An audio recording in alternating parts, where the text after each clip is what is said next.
Assalamualaikum warahmatullahi wabarakatuh. Perkenalkan, nama saya Ibrahim Syakir dengan NIM 2024 34056. Di sini saya akan mempresentasikan tugas saya, yaitu filsafat hukum dari teori John Austin 1790 sampai dengan 1859.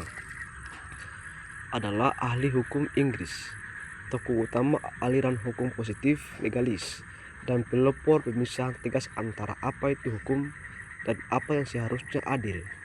Karyanya terkenal The Hypocrisy of Jurisprudence, Determinis 1832. Inti pemikiran utama Austin.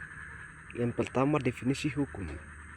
Hukum adalah perintah dari penguasa berdaulat yang didukung dengan ancaman sanksi jika dilanggar. Austin membedakan hukum menjadi dua. Yang pertama, hukum secara ketat, aturan yang dibuat oleh makhluk rasional untuk makhluk rasional lain. Hukum positif, hukum yang sah dan berlaku di suatu negara, yaitu perintah dari penguasa berdaulat. Yang kedua, tiga unsur mutlak hukum. Agar sesuatu disebut hukum yang sah harus memenuhi syarat.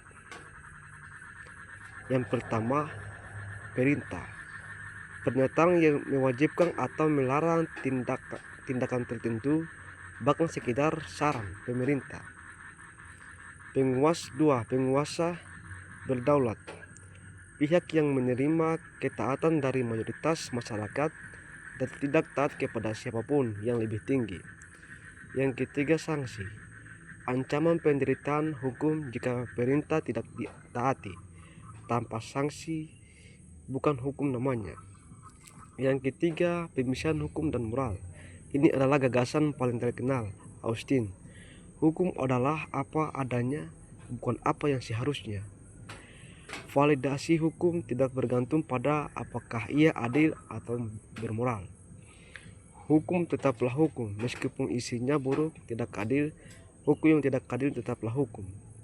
Ini memisahkan ilmu hukum, mempelajari aturan yang berlaku, dari etika moral, menilai kebaikan aturan.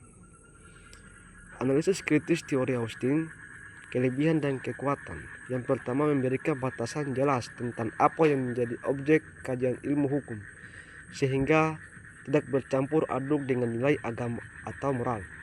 Yang kedua, menegaskan pentingnya kepastian hukum.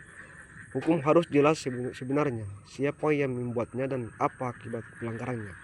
Yang ketiga, cocok untuk negara yang sistem hukumnya tertulis dan teratur seperti Indonesia. Kelemahan dan kritik. Tidak semua hukum berbentuk perintah, misal hukum waris, hukum pernikahan, hukum kontrak, bukan melarang, mewajibkan tapi mengatur hak dan cara bertindak. Yang kedua, konsep penguasa berdaulat sulit diterapkan.